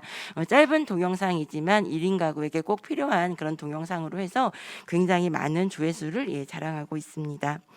다음은 소통과 정서 프로그램입니다. 앞에서 계속 말씀드렸던 것처럼 좀 외로움을 느끼시는 분들도 있고 그렇지 않은 분들도 있고 하지만 이렇게 1인 가구이기 때문에 서로 통하는 이런 내용들이 있어서 그런 주제들을 가지고 같이 만나서 대화를 나눌 수 있는 그런 다양한 프로그램들을 진행을 했었고요. 1인 가구가 가장 염려하는 그런 건강 문제를 스스로 해결할 수 있도록 하는 그런 워킹 크루 프로그램도 진행을 했고 저희 서대문구의 가장 대표적인 명소죠. 안산 둘레길을 같이 걸으면서 건강을 증진하는 그런 프로그램도 진행을 했었습니다. 그리고 1인 가구가 그 굉장히 실제 생활에서 어려워하는 것 중에 하나는 뭐냐면 그 수박이나 뭐 양배추나 파나 이런 것들을 샀을 때 혼자 다 그것을 먹지 못하는 이런 어려움들이 있습니다. 그래서 저희가 서대문구에 있는 1인 가구가 조금 더 저희 센터를 좀 알 수 있도록 해서 신규 1인 가구를 발굴하는 차원에서 그 수박 나눔 행사를 여름에 진행을 했었습니다. 그래서 저희 센터에서 본인이 직접 작은 통을 갖고 와서 수박을 이렇게 가져가서 집에서 맛있게 드시면서 여름을 좀 시원하게 나실 수 있도록 해서 버려지는 수박 없이 맛있게 수박을 드실 수 있도록 하는 그런 프로그램을 진행을 했는데요. 어떻게 보면은 1인 가구의 그런 삶을 속속들이 잘 해결해 주는 그런 프로그램으로 굉장히 인기가 많았습니다. 그리고 지금 한참 김장철이 조금 지나갔나요? 근데 1인 가구가 혼자 집에서 김장을 한다는 거는 굉장히 어렵습니다. 그래서 김장을 직접 같이 재료를 가지고 하고 또 지역사회에 나누는 이런 프로그램들 진행을 했었습니다. 그리고 취미 여가 지원 프로그램도 했었고요. 주거 안전에 대한 이야기 아까 굉장히 많이 나왔었는데요. 그 서대문구 여성가족과에서 진행하는 여성 안심마을 사업을 저희 센터에서 직접 진행하기도 했었습니다. 네. 다음은 사회적 관계망 지원 사업입니다. 이것은 그냥 한마디로 말씀을 드리자면은 청년 대상 그리고 중장년 대상으로 해서 자조 모임을 운영을 했습니다. 총 6그룹의 자조 모임을 운영을 했고요. 물론 코로나 때문에 직접 만나지 못하는 이런 어려움이 있기는 했지만 줌으로 서로 만나면서 또 이렇게 어려움을 소통하는 그런 기회가 되기도 했고 또 코로나가 조금 잦아졌을 때는 사회적 거리 두기 단계를 준수를 하면서 자조 모임을 운영을 했습니다. 저희 1인 가구 이런 지원 사업을 통해서 1인 가구이지만 안정적으로 건강하게 지역사회 안에서 건강한 가구로 살아가실 수 있도록 하는 스스로 역량 강화도 되고 건강한 자립생활을 도모할 수 있도록 지원을 해드렸고요. 사회적 관계망 프로그램 자조 모임들을 확대를 하면서 1인 가구가 느끼는 여러 가지 고립감들을 해소해드리고 활력 있는 삶을 살 수 있도록 하는 다양한 프로그램들을 지원을 해드렸습니다. 다음은 향후 과제를 간단하게 말씀을 드려보도록 하겠습니다. 사실 저희가 2년이라는 기간이 뭐 짧다면 짧고 길다면 긴 기간인데요. 전체적으로 저희 서대문구에도 다양한 1인 가구가 살고 있기 때문에 그 전 연령층을 좀 아우르는 그런 사업들을 진행을 했었는데요. 향후에는 앞서도 말씀을 드렸던 것처럼 저희 서대문구에는 청년 1인 가구가 좀 많이 있습니다. 다른 지역에 비해서. 그래서 청년 1인 가구를 조금 더 중점적으로 해서 사업을 진행을 할 예정인데요. 특히 청년 1인 가구 중에서도 지하에 아니면 고시원의 옥탑방에 사는 좀 경제적으로도 어려워서 그런 이렇게 삶에 대해서 굉장히 많이 힘들어하는 이런 청년들을 대상으로 하는 사업을 추진을 하려고 합니다. 그런데 이제 그렇게 하려고 하면 다 아시겠지만 많은 예산과 조직이 필요한데요. 저희 센터에도 필요하고 서대문구에서도 이런 사업을 적극적으로 추진하기 위해서는 조직이 필요하다고 생각이 되어집니다. 그래서 이런 부분에 적극적인 지원이 있어야 될 것 같습니다. 서울시에서는 그 내년서부터 1인 가구 특별 대책 추진단을 이미 지금 이제 만들어져 있고 각 자치구에 있는 건강가정 다문화가족 지원센터에 독립형으로 또는 통합형으로 해서 더 많은 담당자들이 1인 가구 사업을 진행을 하도록 할 계획을 갖고 있고 많은 예산을 편성을 하려고 하는 걸로 알고 있기는 한데요. 구에서도 그런 부분들이 같이 병행이 되어야만 시에서 추진하는 사업들이 자치구에서도 잘 지지 않을까 하는 그런 생각이 듭니다. 그리고 마지막으로 이 모든 잘 차려진 밥상이 있다 하더라도 1인 가구가 이걸 모르면 아무 의미가 없을 것 같아서 체계적인 이런 홍보가 필요할 거라고 생각이 되어집니다. 네, 이상입니다. 네, 감사합니다. 그 서울시 25개 구 자치구 가운데 서대문구가 인권 문제에 대해서 가장 앞서고 있는 구 중에 하나라고 그렇게 알고 있습니다. 아마 그런 평가를 받는 데에는 우리 지금 강 센터장님처럼 현장에서 이렇게 많은 수고를 하시는 덕분이 아닌가 하는 걸 새삼 느끼게 됐습니다. 맨 마지막으로 말씀하신 서대문구에서 하고 있는 여러 가지 1인 가구를 위한 프로그램들이 좀 더 그 주민들과 가깝게 다가갈 수 있도록 그런 홍보에 좀 더 관심을 가져주시고 또 노력을 해주시기를 부탁드리겠습니다. 자, 이제까지 우리는 그 1인 가구로 살아가는 것에 대한 그 주제 발표와 또 현실적으로 경험하고 계시는 세 분의 패널들의 발표를 들었습니다. 그다음에 두 분의 지정 토론자의 간단한 발제를 들었습니다. 발제는 여기까지 이제 마치도록 하고요. 이제부터는 토론 시간을 좀 갖도록 하겠습니다. 그래서 먼저 순서는 그 주 발제문에 대한 두 분의 지정 토론자께서 각각 그 발제자에 대해서 질문을 제기해 주시고 그 질문에 대해서 발제자께서 간단하게 답변해 주시는 순서로 그렇게 갖도록 하겠습니다. 먼저 김민재 교수님부터 좀 질문을 해주시죠. 네, 뭐 많은 말씀을 잘 들었는데 저희가 뭐 사실 질문이라기 하기보다는 간단하게 그냥 자유의 의견을 말씀을 드리면 거기에 대해서 또 답변을 해주시면 감사하겠습니다. 그러니까 통계 자료는 1인 가구에 대한 통계 자료는 웬만큼 다 이제 구축되어 있다고 보는데 이제 질적인 얘기들이요. 예를 들어서 오늘 세 분이 말씀하신 것처럼 각 구에서 그 질적인 그 인터뷰 같은 것들을 통해서 공통적으로 뭐 어느 구는 어떤 문제가 있고 뭐 어느 구는 어떤 문제가 있다 이런 질적인 인터뷰를 모아서 조사할 수 있는 그런 기회가 있으면 어떨까 한번 생각을 하는데 그 오늘 발제해 주신 그 발제자님께서 여기에 대한 답변이 혹시 어느 정도 이제 되실지 모르겠습니다만 질적인 연구가 필요하다, 질적인 조사가 필요하다, 전 이렇게 말씀을 드리고 싶습니다. 이상입니다. 굉장히 중요한 부분들을 말씀을 해주셨는데 맞습니다. 그러니까 어떤 통계 자료는 기본적인 양적인 현황에 대한 자료이고 그럼 그들의 어떤 상태가 어떠한가 그들이 무슨 생각을 하고 있고 우리가 일반적으로 고립이라고 했을 때 앞서 어떤 선생님께서 청년 1인 가구 사실 외롭지 않아요 라는데 맞습니다. 그런 부분들이 분명히 존재하고 있고 중장년 1인 가구 같은 경우에 어떤 그 시선 외부의 시선이라고 하는 것들이 이제 필요하다. 그러니까 시선의 변화가 필요하다라는 말씀을 하셨는데 이제 이러한 것들을 파악하기 위해서는 우리가 이제 이런 부분들을 이제 사회 조사라고 하는 그런 맥락에서 좀 파악할 수 있는 게 필요하고 실제로 서울시의 경우에 매년 서울 서베이라고 하는 도시사회 성격의 조사들을 대규모로 하고 있고 제가 알기로는 그 서대문구에서도 그러니까 사회 조사라고 하는 부분들이 있다고 알고 있습니다. 그러니까 그런 조사들을 통해서 1인 가구의 어떤 질적인 현황들을 잘 파악할 수 있다고 하면 그들에게 맞는 정책 개발에 훨씬 더 어떤 우리가 증거 기반의 정책이라고 하는 그런 것들 개발에 도움이 될 수 있을 거라고 생각을 하고 선생님께서 말씀하신 그런 부분들은 충분히 지금 현재 데이터로 갖춰져 있고 앞으로도 계속 모니터링이 필요하다 그렇게 말씀드릴 수 있겠습니다. 네, 감사합니다. 혹시 선생님 뭐 질문 하나 드려보겠습니다. 아까 이제 발제자님께서 말씀을 해주시면서 제가 굉장히 인상 깊게 들었던 거는 1인 가구의 고령화에 대한 부분이었습니다. 뭐 특히 저희 센터 같은 경우에 내년서부터는 청년 1인 가구에 좀 더 집중을 할 생각인데 고령화의 말씀을 주셔서 그렇다면은 저희 같이 이렇게 1인 가구 지원 사업을 하는 현장에서는 그 1인 가구의 고령화와 관련해서 어떻게 좀 실질적으로 접근을 하면 할 수 있을지 그런 거에 대한 팁, 의견을 좀 주시면 좋을 것 같습니다. 사실은 지금 센터장님께서 굉장히 이제 어려운 질문을 하셨는데 실제로 맞습니다.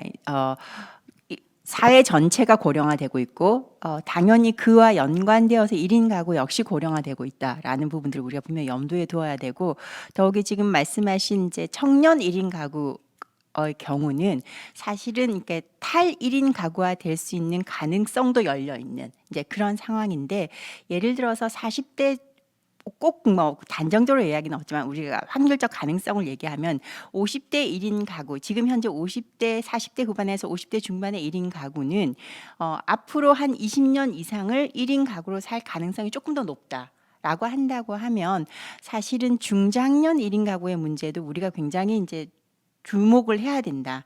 사실은 중장년 세대의 경우는 지금까지 정책의 대상이 된 경우가 거의 없습니다. 그렇기 때문에 더 그 부분들에 대해서 고민을 해야 되고, 중장년 1인 가구의 경우 지금 10년 전에 비해서 그 비율이 훨씬 더 늘어나고 있고, 그들이 1인 가구화 되는 현상에 관한 이유들도 사실은 굉장히 다양합니다. 그래서 이런 어떤 그 세대들이 1인 가구 고령화 현상이라고 하는 우리 사회의 어떤 인구학적인 디폴트를 배경으로 한다고 하면, 이들 집단들이 이제 잘 살 수 있는 삶의 어떤 인권적인 삶을 살 수 있는 조건들을 어떻게 마련할 것인가에 대한 이제 고민을 해야 되는 거고, 근데 사실은 참 어렵습니다. 특히 중장년 남자 1인 가구의 경우는 건강센터에서 사실은 여러 장을 만들어놔도 그들이 찾아오기가 굉장히 어려운 부분들이 분명히 존재한다고 제가 현장에 얘기를 들은 적이 있는데, 그럼에도 불구하고 그들에 대한 어떤 그 정책의 개발이나 이런 부분들을 일상생활의 어떤 플랫폼으로 그러니까 놓여질 수 있는 그런 어떤 시도들을 해보는 게 어떨까라는 생각을 저는 하고 있습니다. 네, 네, 감사합니다. 이상으로 우리가 발제자들에 대한 그 질의응답은 이제 마치기로 하고요. 이제부터는 좀 그 플로어에 계신 분들하고 좀 소통을 해보고요. 그 다음에 유튜브를 시청하시는 분들께 질문 기회를 드리도록 하겠습니다. 혹시 오늘 현장에 와 계신 분 중에서 저희 패널들에게 질문하실 게 있으시면 손을 들어보시죠. 질문, 예, 질문을 해주시기 부탁합니다. 안녕하세요. 먼저 인권에 관해서 이렇게 높은 관심과 열의를 가지고 있는 서대문구의 주민으로서 거주하고 있다는 게 굉장히 자부심을 느낍니다. 오늘 이 자리가 정말 행복한 자리인 것 같습니다. 저는 지역 아동센터에서 아이들을 지도하고 있는 사회복지사입니다. 그래서 진행되는 프로그램에 대해서 굉장히 관심이 많습니다. 그래서 먼저 강주연 센터장님께 질문을 드리겠습니다.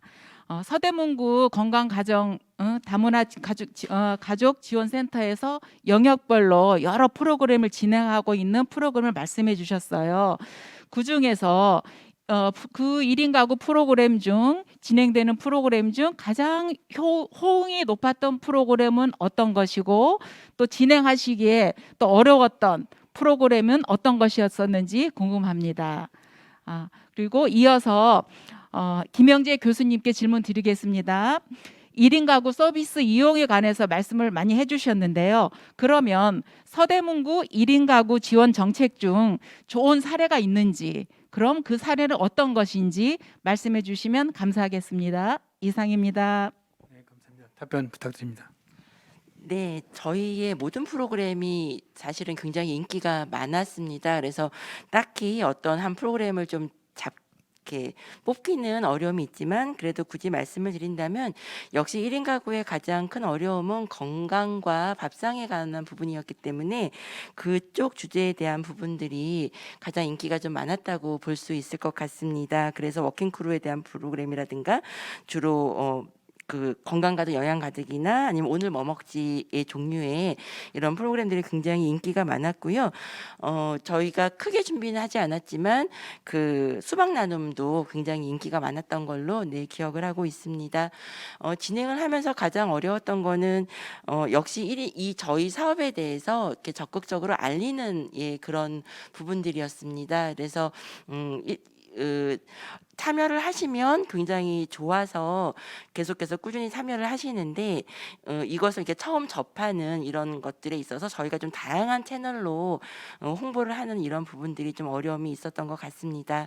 그리고 지금은 조금 더 실제적으로는 코로나19가 계속해서 그 사회적 거리두기 단계가 향상되고 있기 때문에 저희가 자조 모임을 다양하게 운영을 하고 있어도 이제 이렇게 온라인을 통해서만 저희가 만날 수 있고 이렇게 실질적으로 좀 만나지 못하는 그런 부분들이 좀 현실적인 어려움이라고 할 수 있을 것 같습니다. 네, 선생님 김민재 선생님 답변해 주시죠. 네, 바로 말씀드리겠습니다. 뭐 이미 센터장님께서 운영하고 계시는 뭐 모든 프로그램이 사실 1인 가구 서비스에 뭐 직결된다고 봐도 뭐 전혀 과언이 아니고요. 그 뭐 여러 가지 이제 현장에서 노력을 많이 해주신 덕분에 또 많은 수요자가 있는 것을 알고 있습니다.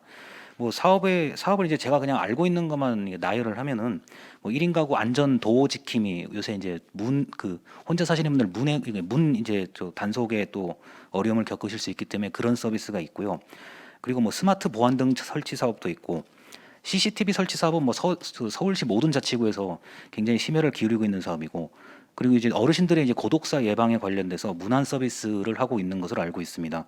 또 뭐 마음 건강 검진에 관련된 얘기도 있고 그리고 뭐 여러 가지 뭐 그 서대문구에서 하고 있는 서비스들이 많은데 이 홍보가 이제 과연 얼마나 되는지에 대해서는 한 번쯤 점검을 해볼 필요가 있고 홍보가 굉장히 많이 된다고 하면 더 많은 수요자가 있을 것이고 아까 이제 집에 이제 문 열고 이런 거 변기를 고친다 이런 거 관련해서는 집수리 교육 같은 게 있거든요. 그래서 저도 예전에 그런 강의를 들어보니까 굉장히 실용적인 교육이더라고요.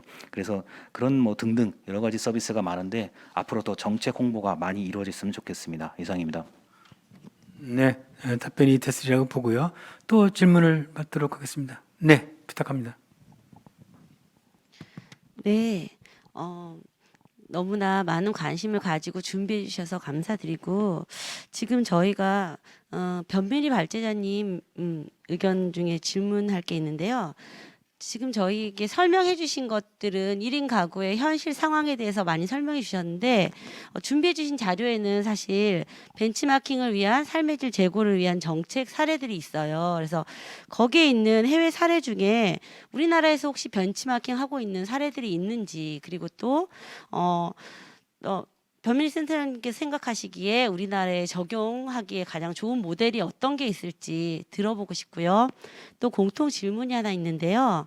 현재 1인 가구 지원 사업 대부분이 복지 정책에 의해서 지금 추진되고 있는데 인권적 차원에서 1인 가구에게 가장 중요한 정책이 무엇이라고 생각하시는지 들어보고 싶습니다. 선생님, 네. 질문 감사드리고요. 발제문을 굉장히 꼼꼼하게 보셨군요. 실제로 제가 외국의 여러 사례들을 보면서 결국은 그 사례들이 지향하는 바는 관계망 형성을 통한 삶의 질의 어떤 확장? 뭐 그게 이제 핵심이라고 할 수 있는데 그와 관련해서 영국에서 하고 있는 이제 타임 뱅킹 서비스라고 하는 게 있는데 이건 커머셜 쪽에서는 하고 있는 건데 그러니까 내가 가진 1시간과 타인이 가진 1시간이 동등하다라고 하는 굉장히 민주주의적인 관점에서 출발을 해서 어떤 플랫폼을 만들어서 아까 어떤 선생님께서 그 문 못 따고 들어갔다라고 하면 그럴 때 이제 30분만 투자해서 이걸 해주십시오라고 하면 누군가가 그 플랫폼에 있는 누군가가 와서 그 일을 해준다고 하면 나중에 내가 다시 나의 재능을 가지고서 30분이나 1시간을 누군가를 위해서 해주는 이런 그 어떤 제가 개략적으로 말씀드렸는데 이게 이제 타임 뱅킹 서비스인데 이게 영국에서는 굉장히 확장되고 있어요. 근데 서울시에서 기본 1인 가구 기본 조례를 만들면서 그 계획 안에 사실은 포함되어 있었거든요. 근데 아직은 구체적으로 실현하지 못한 게 사실 이런 정책들이 실제로 실행되기 위해서는 그 사회가 갖고 있는 어떤 신뢰라고 하는 것들이 그러니까 굉장히 중요합니다. 신뢰가 바탕이 돼야 되고 우리가 1인 가구 여성 1인 가구 같은 경우 이제 여성 인권이 여성의 안전이라고 하는 게 굉장히 중요하다는 말씀을 하셨잖아요. 어떤 지역에 그 지역이 안전하다고 느끼면 혼자 사는 여성이 내가 혼자 삽니다라는 걸 아주 그냥 그러니까 거리낌 없이 밝히는데 그렇지 않을 경우에는 내가 혼자 산다는 걸 다른 사람이 알지 못하게 한다는 거예요. 우리가 많이 얘기하는 거죠. 앞에 신발, 그러니까 남자 신발도 놓고 뭐 신발 여러 개 두는 것처럼 이런 것처럼 어떻게 보면 지금 선생님께서 질문하신 것 중에서 저는 이런 서비스들이 우리 사회에 조금 더 실행되면 1인 가구가 갖고 있는 어떤 관계망의 확장이랑 사실 이건 꼭 1인 가구만 해당되는 건 아니고 우리 공동체적인 어떤 관계망, 그러니까 신뢰 관계망의 확장 이러한 부분들이 좀 필요하지 않을까, 이 정책들을 실현을 통해서 그런 기대를 갖고 있습니다. 네, 감사합니다.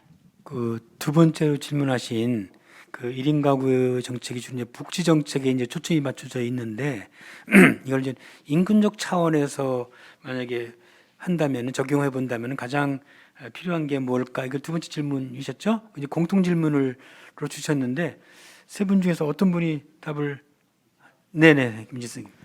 네, 뭐 그 1인 가구와 인권을 이제 연계를 한다 그러면 인권이 원체 범위가 이제 넓고 다양한 주제들이 많고 그리고 사건 사고가 생기면 거기에 맞춰서 굉장히 많은 여론이 발생을 하는데 그 1인 가구의 어떤 유형이라든가 그다음에 그 나이별로 20대, 30대, 40대 해가지고 나이별로 유형화하는 방식을 통해서 그러니까 주기적으로 계속 인권 교육을 했으면 좋겠어요. 왜 그러냐면은 1인 가구이신 분들에게 인권 교육을 하는 것도 중요한데 그렇지 않은 분들에게 1인 가구에 대한 그리고 인권에 대한 기본적인 그 소양 교육을 계속 한다고 하면은 이제 가장 그 걱정되는 부분이 남들의 시선이 사실은 굉장히 걱정이 되고 그 흔히 하는 말로 눈치 보이는 경우들이 굉장히 많은데 이제 그런 시선을 줄이려고 하는 차원에서 그 1인 가구라는 그 소재를 인권 교육을 통해서 지속적으로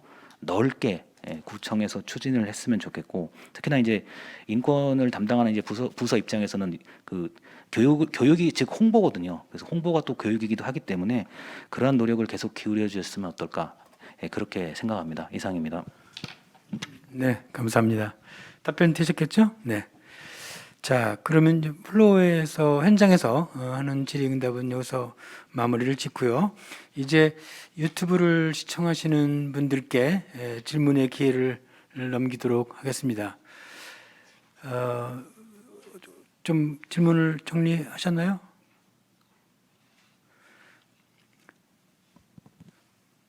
네, 처음에 질문하셨던 그 고령화 사회의 문제는 아까 답변이 된 것 같고요. 올라온 질문이 하나 있는데요. 1인 가구 지원 정책이 저출생을 더 심화시킨다라고 보는 일부 의견도 있는데 이것에 대해서는 어떻게 생각하시나요? 자, 어떤 선생님이 답변을 해주시는 게 좋을까요? 네, 아무래도 변 선생님 부탁합니다. 실제로 1인 가구와 관련한 회의를 가보면 이런 얘기가 나옵니다. 사실은 1인 공동체 사회라고 하는 것은 공동체가 같이 살아가고 있는 것인데 1인 가구의 지원이라고 하는 것은 그들이 1인 가구의 삶을 지속하기 위한 것들이 아니냐. 오히려 탈 1인 가구화 할 수 있는 어떤 정책들을 해야 되지 않느냐라는 이제 얘기들이 나오는 건데 여기서 핵심은 혼자 사는 삶이라고 하는 것이 어떻게 보면 우리가 전 생애 주기에서는 불가피하게 그런 상황에 처할 수밖에 없는 거고 지금 현재 한국 사회에서 나타나고 있는 1인 가구의 문제는 사실은 자발적 1인 가구의 문제라기보다는 비자발적 1인 가구의 문제가 훨씬 더 심각하다. 그렇기 때문에 현재 상황에 대한 현재 어떤 고립이나 어떤 마이너리티의 그 어떤 부분들이 존재하기 때문에 그 부분들을 지원해 준다는 의미에서 1인 가구의 지원 정책을 봐야지 1인 가구를 지원해 준다고 해서 저출생 문제가 심화된다는 거는 약간 논리적 비약일 수 있겠다라는 생각이 듭니다. 네. 네, 감사합니다. 아마 이제 김향희 님이 질문을 하신 것 같은데요. 또 하나의 질문이 있습니다. 주변에 1인 가구가 계실 때 어떻게 프로그램을 참여할 수 있을까요? 라는 질문을 주셨는데 아마 이 질문은 구체적으로 우리 강준 센터장님이 하셔야 될 것 같습니다. 네. 제가 질문이 조금 충분히 이해가 되지 못해서 제가 드리는 답이 충분하지 않을 수 있을 것 같은데 만약 그러면 추가적으로 다시 질문을 더 해주시면 좋을 것 같고요. 1인 가구 갔을 때 어떻게 프로그램에 참여하느냐 일단 저희 센터 홈페이지에 들어오시면 이 서비스를 신청할 수가 있고요. 1인 가구가 접할 수 있는 다양한 그런 채널들을 통해서 저희가 이 사업을 홍보를 하고 있습니다. 뭐 블로그도 있고 또 뭐 유튜브 채널도 있고 또 뭐 다양한 그런 인스타그램도 있고 뭐 모든 채널들을 통해서 1인 가구가 많이 이렇게 접하게 되는 이런 채널들을 통해서 저희 사업을 홍보를 하고 있고요. 그 안에 보면은 이 서비스에 참여할 수 있도록 신청하는 방법까지 자세하게 안내가 되어 있습니다. 그래서 참여하시는 거는 어렵지는 않습니다. 네. 연계해서 지금 최경희님이 질문을 주셨는데, 이제 1인 가구가 누구든 참여하여 활동할 수 있는 곳이 있으면 소개해 주시면 감사하겠습니다. 아마 센터장님께서 조금 구체적으로 참여하여 활동할 수 있다는 건 아마 제가 생각할 때는 일단 가장 쉽게는 자조 모임 같은 경우가 이렇게 가능하실 수 있지 않을까 싶고요. 물론 저희 센터의 프로그램에는 조금 연령대를 나누어서 그 연령대가 좀 더 필요로 하는 이런 사업들을 하고 있는데, 누구든 참여한다면 저희는 자조 모임을 추천해 드릴 수 있을 것 같습니다. 네. 네, 감사합니다. 또 추가로 더 질문을 주시죠. 우리 최경희님께서는 이런 프로그램 진행할 때 응원 댓글 많이 달아드리겠다고 그렇게 격려의 말씀도 해주셨습니다. 감사합니다. 네, 이게 지금 또 올라 하나 질문이 제기됐습니다. 김다혜님께서 응원의 메시지인가요? 서대문구 인권포럼 주제가 너무 좋고 내용이 기대됩니다. 또 한예슬님은 1인 가구 비중이 날로 들어가는데 1인 가구 대상으로 좋은 정책들에 대해서 얘기해 주시면 좋겠네요. 저희들이 지금 뭐 충분하진 않지만 나름대로 전문가 선생님들과 또 현장에 계신 선생님들을 통해서 최대한 구체적인 이야기를 해보려고 지금 노력하고 있습니다. 또 저희가 이게 인권 문제이기 때문에 이 인권은 워낙 이제 광범위한 개념이고요. 또 적용이 안 되는 부분이 없을 정도로 모든 행정 또는 뭐 프로그램 모두가 다 인권과 관련해서 다 생각을 할 수가 있다고 봅니다. 가로등 교체 사업도 인권과 무슨 관계가 있겠냐라고 하시는 분이 있지만, 가로등이 밝아야 안전하게 다닐 수 있고 낙상 사고도 막을 수 있고, 그것이 특히 이제 교통약자들한테는 더더욱이나 밝은 가로등이 필요한 거죠. 그래서 가로등을 교체하는 뭐 부서에서는 가로등 하나의 조도를 설정할 때 그런 그 주민들의 어떤 권리, 이동에 대한 권리를 생각하고서 가로등 교체를 해야 되겠죠. 이런 식으로 사실은 구 행정 모든 게 다 주민들의 어떤 뭐 건강, 안전, 생명 모든 걸 포함하는 인권의 문제와 관련되어 있다고 볼 수 있습니다. 자, 김 본관님께서 질문을 주셨는데요. 장애인 복지관과 단체에서 근무를 하며 돌아다 보니 성인 장애 가구의 다수가 1인 가구 형태로 구성되어 있더군요. 이런 분들에 대해서도 함께 고민이 이루어졌으면 좋을 것 같습니다. 이 장애인 1인 가구에 대해서 혹시 뭐 어떤 세 분 중에서 어떤 분이 좀 답을 해주시거나 아니면 뭐 코멘트를 해주시죠? 네네. 부족한 답변일 수 있겠는데, 이제 장애인이시면서 1인 가구인 경우가 제 주변에도 지인들 중에서도 뭐 적지 않게 있습니다.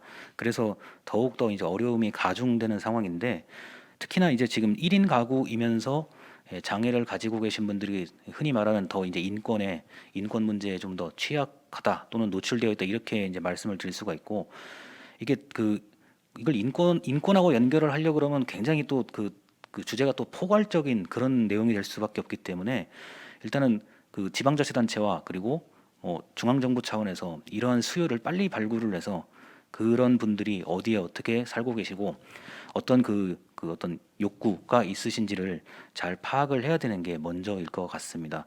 다소 이 광범위하게 얘기를 하려다 보니까 간결하게 답변을 하는 게 오히려 낫겠다 싶어가지고 이 정도로 마치겠습니다. 네, 감사합니다.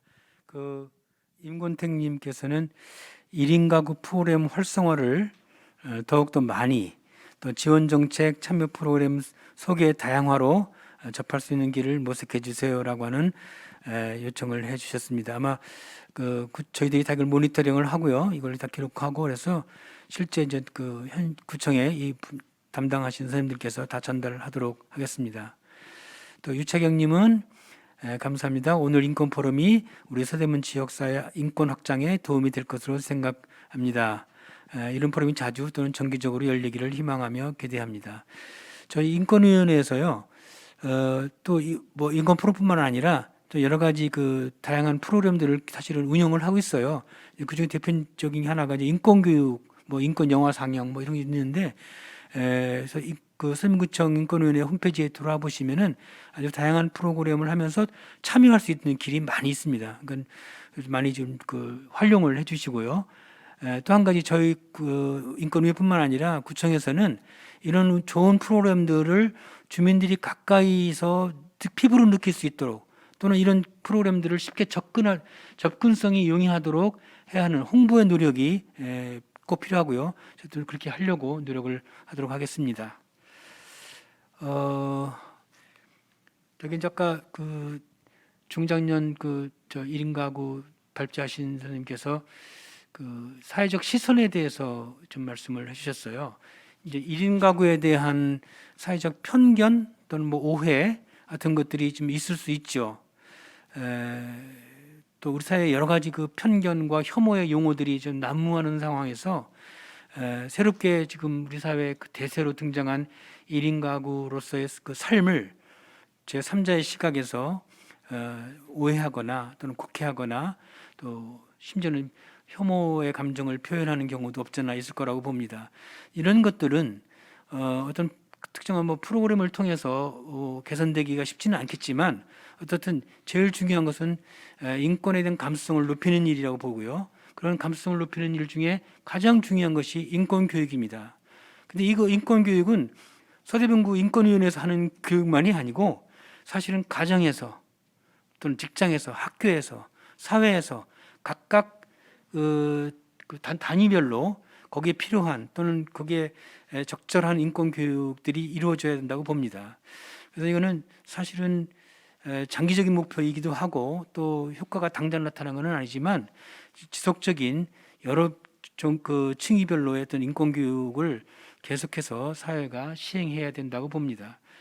저희가 오늘 이 진행하는 프로그램도 사실은 좀 자극제가 되고 구청에서 이렇게 한다라고 하는 걸 그냥 홍보하는 차원에서 하는 게 아니고 이 패널뿐만 아니라 플로에 계신 분들이나 우리 주민들이나 또는 유튜브를 시청하시는 분들께서 소위 이제 이 시대에 1인 가구로 살아가는 것에 대한 인권적 차원에서 어떻게 바라볼 것인가, 또 1인 세대라는 것이 1인 가구라는 것이 어떤 어려움이 있는가를 이해하는 그 이해의 장이 되기를 바라는 마음에서 이런 포럼을 진행했습니다.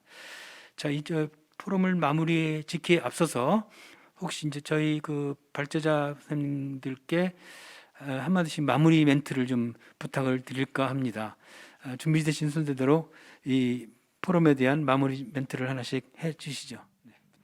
그러니까 사회가 어떻게 보면 앞으로 우리가 경험하지 못했던 여러 변화들이 더 나타날 거라고 저는 생각을 하고 좋은 사회, 좋은 지역 사회라는 게 뭘까? 그런 다양성이 함께 공존할 수 있는 우리가 이제 그걸 이제 포용 사회라고 하는데 그런 사회로 나아가기 위한 어떤 노력들 그것이 아마 인권 포럼에서 지향하는 바라고 생각을 하고 저희가 오늘 1인 가구 문제를 다룬 것도 이런 맥락에서 이해할 수 있었으면 좋겠다라는 생각을 합니다.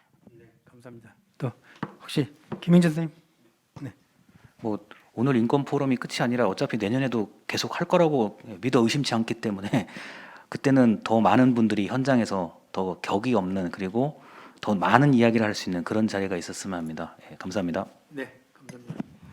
네, 오늘 인권 포럼을 통해서 서대문구 1인 가구의 인권에 대해서 저 또한 다시 한번 생각해 볼 수 있는 그런 기회가 됐고요. 저희 센터에서 하는 많은 1인 가구를 위한 사업들에 조금 더 인권의 그런 의미들을 되새기면서 사업을 추진하도록 하겠습니다. 감사합니다. 네, 감사합니다. 저 개인적으로 오랫동안 관심 갖고 공부했던 분야 중에 하나가 소위 관용의 문제입니다. 우리 사회는 나와 다른 사람, 다른 조직, 다른 사상 이런 것들에 대해서 그렇게 흔쾌히 받아들이려는 태도보다는 배척하려는 그런 오랜 좀 왜곡된 전통이 있어 왔지 않았나 이렇게 생각이 됩니다. 1인 가구로 살아간다는 것은 나와 다른 형태의 삶이거든요. 그런 삶의 형태에 대해서 나와 다르다고 해서 그것이 틀렸다라고 보는 게 아니고 다름을 인정하는 다양성에 존중하는 태도로 바뀌지 않고서는 아까 말한 1인 가구에 대한 잘못된 또는 왜곡된 시선들이 고쳐지지 않을 거라고 봅니다. 그래서 제가 마무리하는 의미에서 우리 사회가 조금 더 너그럽고 관용적인 그런 사회로 가기 위해서는 다름을 다름으로 인정하고 다름을 틀림으로 보지 않는 태도가 먼저 선행되어야 되지 않을까 이렇게 생각됩니다. 사실 뭐 한 번의 그 포럼으로 1인 가구로 살아가기, 특별하지 않은 1인 가구로 살아가기에 대한 어떤 문제점이 드러나고 해결책이 모색되는 것은 아닙니다만은 어쨌든 오늘의 이런 포럼이 오늘 참여하신 여러분들 또 유튜브로 시청하신 분들께 좋은 소위 공부하는 기회가 되셨기를 부탁드리고 다음에 또 이런 기회를 만들도록 노력하겠습니다. 그러면 토론을 이상으로 마치겠습니다. 안녕히 가십시오. 고맙습니다.